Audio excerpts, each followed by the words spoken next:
صحیح مسلم حدیث نمبر 229۔ حضرت ابن شماسہ مہری فرماتے ہیں ہم حضرت عمر بن عاص رضی اللہ تعالی عنہ کی خدمت میں حاضر ہوئے اور وہ موت کی کشمکش میں تھے۔ وہ دیر تک روتے رہے اور انہوں نے اپنا رخ دیوار کی طرف کر دیا۔ ان کے صاحبزادے کہنے لگے ابا جان کیا نبی اکرم صلی اللہ علیہ وسلم نے آپ کو فلاں فلاں بات کی خوشخبری نہیں دی؟ 2 مرتبہ عرض کیا۔ راوی فرماتے ہیں وہ ان کی طرف متوجہ ہوئے اور فرمایا ہمارے لیے سب سے افضل بات اللہ تعالیٰ کی توحید اور حضرت محمد صلی اللہ علیہ وسلم کی رسالت کی شہادت ہے، اور مجھ پر 3 دور گزرے ہیں۔ میں دیکھتا ہوں کہ مجھ سے بڑھ کر نبی اکرم صلی اللہ علیہ وسلم سے بغض رکھنے والا کوئی نہیں تھا، اور مجھے یہ بات بہت زیادہ پسند تھی کہ مجھے آپ پر قابو حاصل ہو تو میں آپ کو شہید کر دوں۔ اگر میں اس حالت میں مر جاتا تو میں جہنمی ہوتا۔ پس جب اللہ تعالیٰ نے میرے دل میں اسلام کا شوق ڈالا تو میں رسول اکرم صلی اللہ علیہ وسلم کی خدمت میں حاضر ہوا اور میں نے عرض کیا آپ اپنا دایاں ہاتھ بڑھائیں تاکہ میں آپ کے دست اقدس پر بیعت کروں۔ آپ نے اپنا دایاں ہاتھ آگے کیا تو میں نے اپنا ہاتھ روک لیا۔ آپ نے فرمایا عمر کیا ہوا؟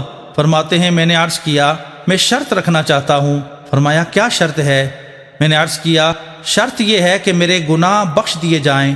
آپ نے فرمایا اے عمر تمہیں معلوم نہیں کہ اسلام پہلے کے تمام گناہوں کو مٹا دیتا ہے اور ہجرت پہلے کے گناہوں کو ختم کر دیتی ہے، اور حج بھی پہلے کیے گئے گناہوں کو مٹا دیتا ہے، اور مجھے نبی اکرم صلی اللہ علیہ وسلم سے بڑھ کر کسی سے محبت نہیں تھی، اور میری نگاہوں میں آپ سے بڑھ کر کوئی نہیں تھا، اور میں آپ کے احترام کی وجہ سے آپ کو نظر بھر دیکھ نہیں سکتا تھا، اور اگر مجھ سے پوچھا جائے کہ میں آپ کا وصف بیان کروں تو میں ایسا نہیں کر سکتا، کیونکہ میں نگاہ بھر کر آپ کو نہیں دیکھ سکتا تھا۔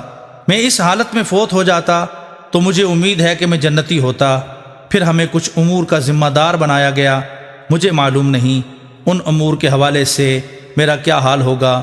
جب میں انتقال کر جاؤں تو میرے ساتھ نہ کوئی رونے پیٹنے والی ہو اور نہ آگ، بس جب تم مجھے دفن کر دو تو مجھ پر قبر پر مٹی ڈال دینا اور میری قبر کے گرد اتنی دیر تک کھڑے رہنا جتنی دیر میں اونٹ ذبح کر کے اس کا گوشت تقسیم کیا جاتا ہے، تاکہ میں تم سے مانوس رہوں اور میں دیکھوں کہ میں اللہ تعالیٰ کے فرشتوں کو کیا جواب دیتا ہوں۔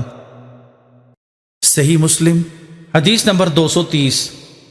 حضرت عبداللہ بن عباس رضی اللہ تعالی عنہما سے مروی ہے کہ مشرکین میں سے کچھ لوگ جو بکثرت قتل اور زنا کے جرم میں مبتلا تھے نبی اکرم صلی اللہ علیہ وسلم کی خدمت میں حاضر ہوئے اور عرض کیا کہ آپ جس دین کا دعویٰ کرتے ہیں اور دعوت دیتے ہیں وہ اچھا ہے، اگر آپ ہمیں بتائیں کہ یہ ہمارے گزشتہ گناہوں کا کفارہ ہوگا تو ہم ایمان لاتے ہیں۔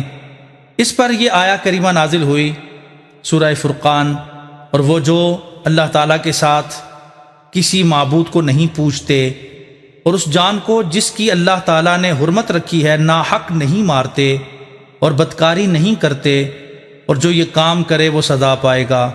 اور یہ آیا نازل ہوئی سورۃ الزمر، اے میرے بندو جنہوں نے اپنے نفسوں پر گناہ کے ذریعے زیادتی کی، اللہ تعالیٰ کی رحمت سے نا امید نہ ہونا۔